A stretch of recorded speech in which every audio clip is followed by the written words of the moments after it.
Well, hello again, friends. I am Brian, and welcome back to Gear and Gadget Reviews. Today, I've got another very large lithium iron phosphate battery station to go over with you guys. This was sent to us by Acevolt, and it might look familiar. I think probably quite a few companies honestly use the same chassis and rebrand them to their own company's name is probably what's going on. But anyway, this one's from Acevolt. And it is a 2,000 watt lithium iron phosphate battery station. That equates to 1,997 watt hours that they're claiming that this thing gets. Now again, this is not your portable backpacking / camping power station. This little booger right here weighs about 50 pounds, so it is not something you're gonna throw over your back and take with you out in the woods. This is what I would consider to be almost like an emergency preparedness home generator type use, okay? So it is very heavy, and again, it's not very easily movable if you wanna take it out in the woods. You know, you can throw it in your car, put it in your tent, but you're just not gonna move it around. It's not very mobile is what I'm trying to get at. But again, 2,000 watts worth of lithium iron phosphate battery. So this thing is gonna be good for up to about 3,000 charges. Once you get to that 3,000th charge, in theory, you're only gonna get between 75 and 80% of the battery capacity left. So that doesn't mean that this thing's gonna be junk. When you get to that 3,000th charge, it's just going to not be able to completely fill up that battery juice after all of those cycles. Now, 3,000 charges is gonna take a really long time, so you guys can do the math and figure out how long that would take you if you use this thing every single day, which we know is not really gonna ever happen. So keep that as it may. And the other cool thing about this is technically a UPS, or an uninterrupted power supply. And what that means is you can connect, say, your refrigerator directly to the AC sockets in this, and then connect this to your home AC outlet. And this thing will be able to tell or to sense if you have a power outage. When you have a power outage, this will automatically kick on within 10 milliseconds and start running your refrigerator or your laptop or your home desktop or your router and modem. Whatever you have hooked up directly to this, if the power goes out, this will automatically kick on and send power to that appliance that you have connected to this. So it's a very good safety feature for your home. If you have, or say a fish aquarium, that's very important that you don't lose power to the filters and to the oxygen circulating in that fish tank. If you have power go out, this thing will detect it and will automatically cut those appliances back on. So this is a very good peace of mind to have if you have something at home that you really cannot afford to lose power on. As far as what it comes with, it's pretty bare bones. There's no power brick to these things. They're actually integrated in the system. So all you're gonna get is basically a 12 gauge extension cord that you're going to hook up directly to this unit and then to the wall. Now this boasts an 1100 watt fast charge. So this cord right here is gonna get you 1100 watts of juice being put into this in terms of charging. So you can basically charge this thing out of your wall socket in your home in about 2 hours. That's crazy fast for 2,000 watts. You might see your electricity bill go up just a smidge, but again, 1100 watts being input into this via this little cable right here. No power brick.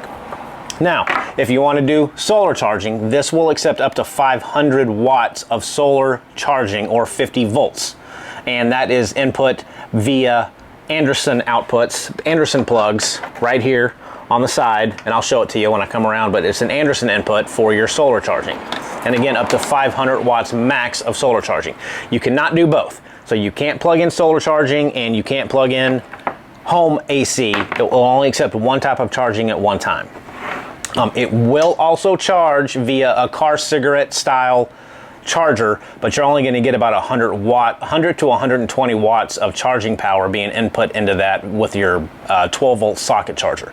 That's going to take a long time to charge. If you just need to top it off, it's a good option, but again, it's going to take a really long time to charge it with a car cigarette 12 volt adapter. And going back to the solar, it does have an MPPT circuit board built into it, so it's going to protect itself from overcharging. If you put too much in, it's not going to charge it. If you don't put enough in, it's just basically there to protect the internal batteries when you plug in solar panels to it, and that's just to help it live its life a little bit happier and a little bit longer. So it's good to have that MPPT built into it.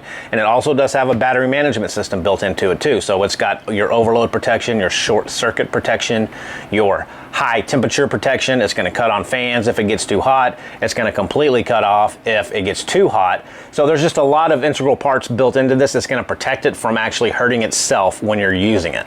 And again, 2,000 watts, it's rated at 4,000 peak amps. Now you're only going to get 4,000 peak amps for seconds, maybe 10, 15, 20 seconds. But say you're plugging in a 15,000 BTU air conditioner that takes, you know, on average, I don't know, 1,800 watts to run, but on startup, that thing could get up to 4,000 watts. This will run it for a short period of time to let that compressor kick on and start running before whatever appliance you're using drops down below to its normal operating wattage.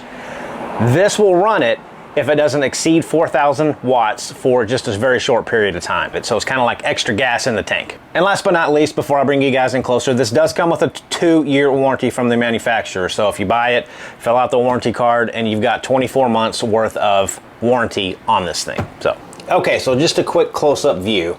Up here in the top left is where you're gonna have your 12 volt, 10 amp cigarette style regulated input.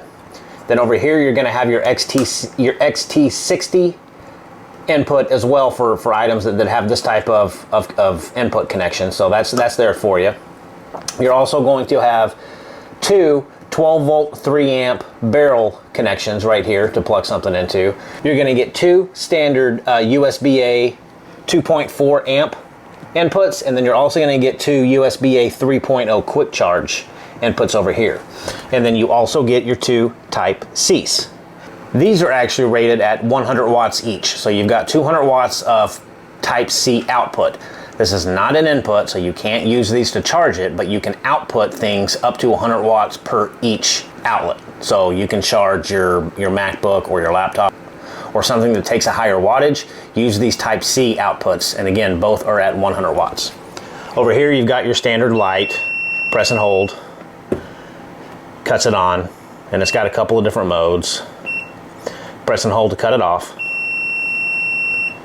Okay, and then over here on this side is where you're going to input all of your charging cables. So you're gonna take what comes with it, you're gonna take your cable that comes with it, and you're gonna open up this flap and you're gonna plug it into this socket right here. That's what's gonna charge it. Then you have your Anderson plugs over here, and that's gonna be for your solar panel input. When you turn it around to the side,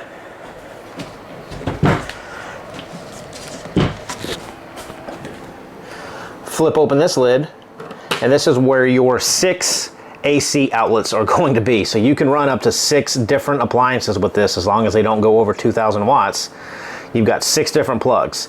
And to turn on the inverter, you just turn on this little button, and you can see that light cuts on. So you know that your inverter's cut on, and you are now able to use AC power out of this thing. Cut that off. You can see here, you've got the discharge remaining. Right now it's at 99 hours, nothing's plugged in. You've got your battery fuel gauge, we're at 100% right now. Your input is the top right number, obviously nothing, and the bottom number is your output, which is obviously nothing. So, let's plug in a few things so you can see what this looks like. All right, so one of my favorite tests to do on these bigger battery units is to plug in a space heater, because we know that these take a lot of wattage, and in fact this one takes about 1,500 watts on high. So what I'm going to do, I'm going to plug in this heater to the side over here. I'm going to turn on the inverter, and we're going to cut this thing on max. That is on high, max. And check out the wattage, how far we get up. So hopefully I won't have to do this test too long because it's 100 degrees outside. But right now we're 1,200 and let's average 1,250 watts. So a little over about an hour and 20 minutes worth of runtime left. Now again, this is a 2,000 watt unit, and this thing right now is pulling, it's kind of fluctuating between 1,150, 1,200 watts. We're back up to 78 minutes of runtime remaining, but the key thing that I want you guys to take away from is there's not a lot of these battery power stations that can power a 1,500 watt appliance. So in a pinch, you've got to heat up something real quick. If you have a power outage and it's 20 degrees outside, you can plug this space heater in and it's going to run for over, you know, an hour and a half off of this unit. Now we can turn this down a little bit. Let me cut this, let me turn it on energy saving mode. And we're down to 550 watts now at running at roughly 3 hours. And let's do a more important test for summertime. Here is my Zero Breeze AC unit, and this thing only pulls about 300 watts, but I just, you know, for peace of mind, let's make sure that this unit powers this. Okay, so now I'm going to connect the power. I'm going to cut this on full blast. Okay, obviously 25 watts. It's going to continue to climb to probably close to 200 watts.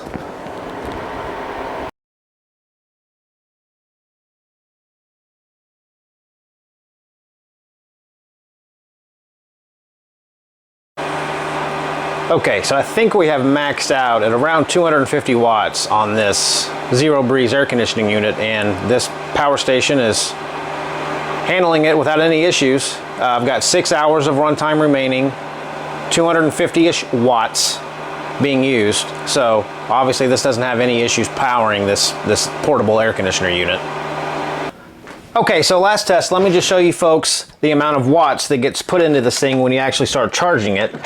So you plug that into the side, and I'm going to plug this directly into my home AC circuitry. And see, we're slowly climbing up to 1100 watts.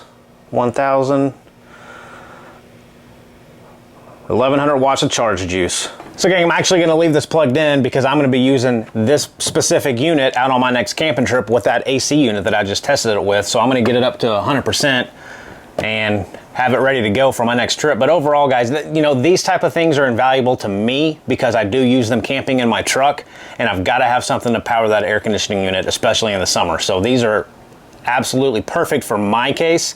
And again, if you need something that's more of an emergency preparedness type item to keep it as a UPS, to keep your refrigerator plugged into it, it's a good option to look at if you're in the market for something like this. It's not, again, nothing that you're going to throw in your backpack and take on a camping trip with you. It's more stationary as opposed to mobile, but it's still a good unit. I just actually keep this in the back of my truck seat, and I plug in my AC unit in the back seat directly to this, so I'm not having to log this thing around. It does its job perfect, and 2-year warranty, lithium iron phosphate batteries. The most current up-to-date price is right here. So overall, guys, this is again the Acevolt 2000 watt lithium iron phosphate portable battery station if you want to lug around 50 pounds. But other than that, guys, you'll see it in action in here in a couple of weeks, and so far throughout my testing here at the house to make sure it works before I take it out camping, it's done great, it's done fine, so I have no complaints as of yet on this thing. If I do have any complaints, I'll be the first to let you know so you don't go buy one, but as of right now, it's handled everything I've thrown at it. So we'll see how it holds up with continuous use with me on these camping trips during the summer, and hopefully it stays good, and updates will be made on this thing to make sure that it's still a good unit. So other than that, guys, thanks for watching, take care, and we'll see you on the next one. Thanks.